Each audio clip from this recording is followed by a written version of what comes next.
Olá, sejam muito bem-vindos a mais um Metrópolis Entrevista. Meu nome é Samara Schwingel, sou repórter da coluna Grande Angular e hoje eu recebo aqui o secretário de Economia do Distrito Federal, Daniel Isaías. Seja muito bem-vindo, secretário. Obrigado, Samara. Secretário, eu queria começar perguntando o que a gente pode prever para esse ano em relação ao orçamento do DF? A nossa preocupação na Secretaria de Economia é de conseguir manter o orçamento equilibrado para que o Distrito Federal consiga executar suas políticas públicas de um modo geral. E toda a equipe da Secretaria de Economia está imbuída desse esforço de fazer com que o orçamento seja executado da melhor forma possível. Sempre lembrando que a Secretaria de Economia ela é uma secretaria meio. Ela organiza as peças orçamentárias para que cada unidade organizacional, cada secretaria de Estado consiga executar a sua política. Então a gente fica fazendo esse ajuste, refinamento, para que as unidades especificamente consigam executar suas políticas. E isso envolve também a questão do planejamento de concursos, especificamente do Distrito Federal, certo? Uhum. E o que a gente pode esperar para essa área de concursos para esse ano de 2026, também considerando que é um ano eleitoral e pode haver algumas restrições? Na verdade, o que a gente tem é que na LDO é feita a solicitação de liberação de vagas, né? E à medida que você coloca na LDO o quadro de vagas previstas para realização de concurso, nomeação de aprovados em concurso, é preciso ter um casamento dessa quantidade de vagas no anexo da LDO com a lei orçamentária anual, que é onde tem efetivamente o recurso para executar essas nomeações. Então, todas as pastas fazem as solicitações e apresentam a disponibilidade orçamentária para poder fazer essas nomeações. Então, a economia apenas recebe essas demandas, analisa dentro da formalidade e vê o que é possível fazer.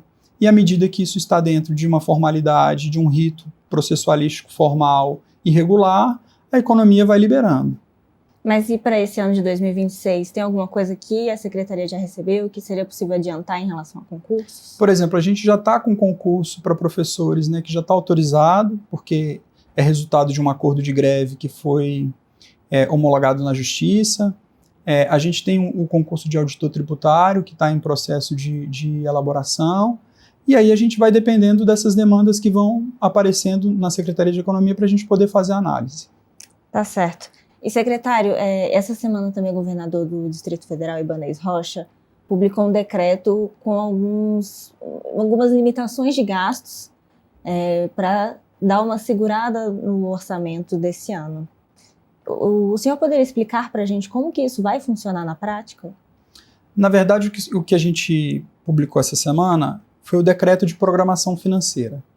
O decreto de programação financeira é um instrumento exigido pela Lei de Responsabilidade Fiscal, porque o orçamento do Distrito Federal, embora a gente tenha aprovado um orçamento de 74 bilhões, quando vira do dia 31 para o dia 1º de janeiro, a gente não tem na conta única do Tesouro 74 bilhões para utilizar.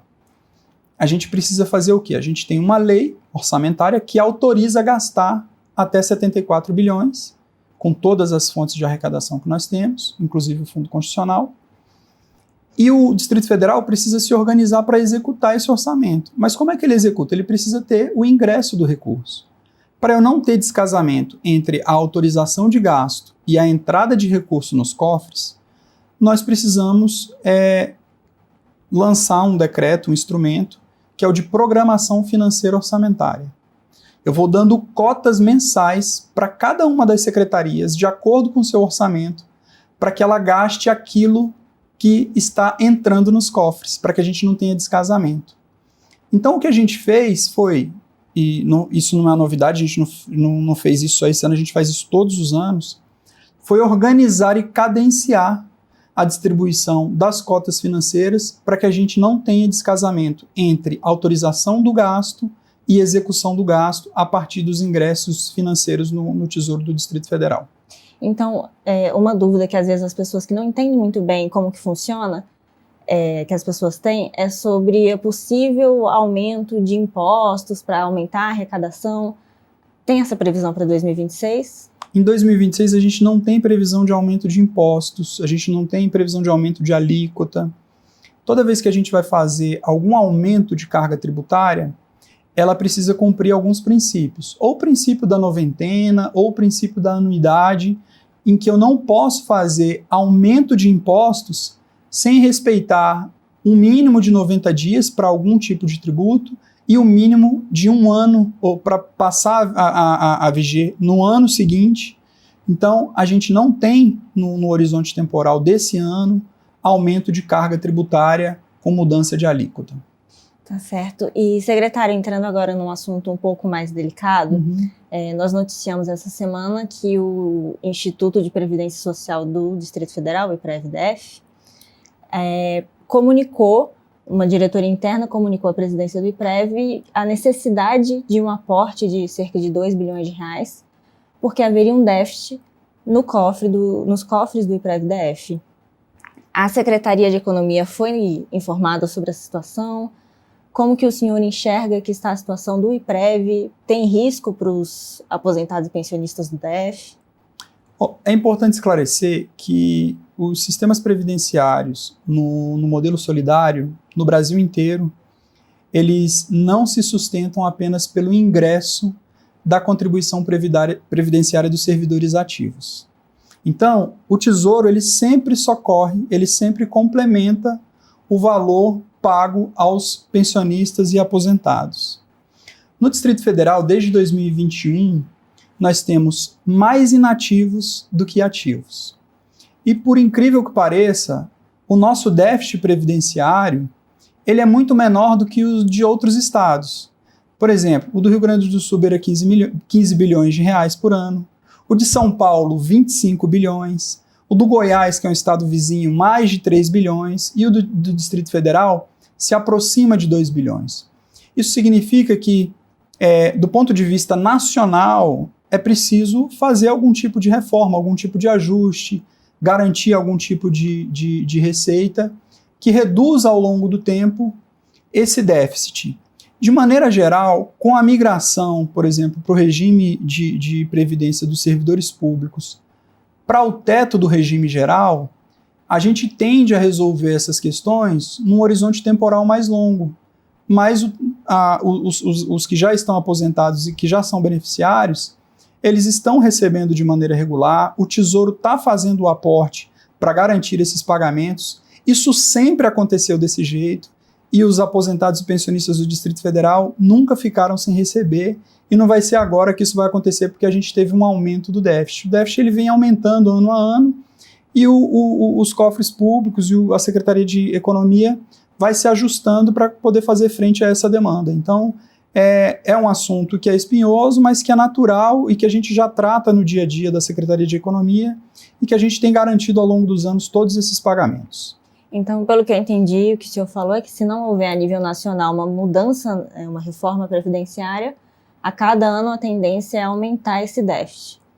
O que acontece é que a gente já teve, de maneira geral, uma reforma da Previdência, principalmente aplicada ao setor público, né? Antigamente, não se utilizava o teto do regime geral para servidores públicos. Hoje já se utiliza, mas para quem entrou a partir de um determinado tempo. Isso aí vai mudar com a União, com os estados, quem foi incorporando essas legislações de maneira interna. Isso já está feito e a gente tem um horizonte de resolução disso, mas para o longo prazo. No curto prazo, a gente continua enfrentando porque a gente está com resquício do modelo anterior, que é o modelo de solidariedade, em que o ativo paga, contribui para remunerar o inativo. Então, enquanto a gente não superar isso, o que vai acontecer? A gente vai sempre precisar de recurso dos cofres públicos, de fonte sem, de arrecadação própria, para fazer frente à completude dos pagamentos. Tá certo. Um outro assunto que tem preocupado os brasilienses é todo o caso envolvendo o BRB, o Banco Master, e recentemente o GDF chegou a dizer que poderia realizar um aporte ao BRB caso ficasse comprovado que houve prejuízo nessa tentativa de compra do BRB, comprar o Master. Esse aporte, caso seja feito, ele prejudicaria muito o orçamento do DF? É muito precipitado falar em aporte, em valor de aporte. A gente sempre tem que lembrar que o BRB é uma instituição privada, né, que tem sócios. Dentro desses sócios, o Distrito Federal é o principal sócio do BRB, e o BRB precisa, junto com as instituições fiscalizadoras, averiguar o valor adequado, se teve prejuízo, qual é o valor do prejuízo, que tipo de ajuste precisa ser feito. E a partir disso, a partir dessa modelagem feita pelo BRB, junto com as instituições fiscalizadoras, apresentar alternativas de reestrutura de capital, se for necessário, e a partir disso o Distrito Federal vai desenhar junto com o BRB a solução. Então, o Distrito Federal é um estado que tem muito patrimônio, que tem condições de ajudar o BRB. Isso vai ser feito da melhor forma possível. Agora, antecipar essas discussões, eu não acredito nem que seja saudável, porque a gente fica toda hora escutando um número na imprensa, especulações demais. Isso não é bom para o DF, não é bom para o BRB. E a gente tem que lembrar que o BRB é um patrimônio do Distrito Federal. É um banco que desenvolve a região, financiando projetos. É o banco que paga o salário dos servidores. Então, a gente precisa ter muito cuidado e ser muito responsável no trato com a informação relacionada ao BRB. Mas o governo do Distrito Federal está pronto para enfrentar qualquer tipo de reestruturação de capital ou o que quer que seja, desde que a gente tenha uma informação clara, fidedigna, apresentada pelos órgãos de controle, e aí a gente vai construir a solução. E o BRB pode fazer a construção dessa solução. E o Distrito Federal, como acionista majoritário, vai apoiar. Tá certo, secretário. Para finalizar essa nossa conversa, queria saber se o senhor tem alguma novidade, alguma coisa da Secretaria de Economia que o senhor gostaria de contar para as pessoas, que as pessoas podem esperar para esse ano. O que a Secretaria de Economia está fazendo esse ano é um esforço muito grande para a gente poder trazer uma gestão mais profícua para o orçamento, para que a gente consiga fazer com que as unidades tenham mais tranquilidade para executar o seu orçamento, seja do ponto de vista de autorização do gasto, como de execução da despesa, para que a gente tenha de maneira muito eficiente as políticas sendo entregues, como a gente veio entregando ao longo do tempo. Tá certo, secretário. Muito obrigada. Esse foi mais um Metrópolis Entrevista. Para essa e mais outras notícias, nos acompanhe no metrópolis.com.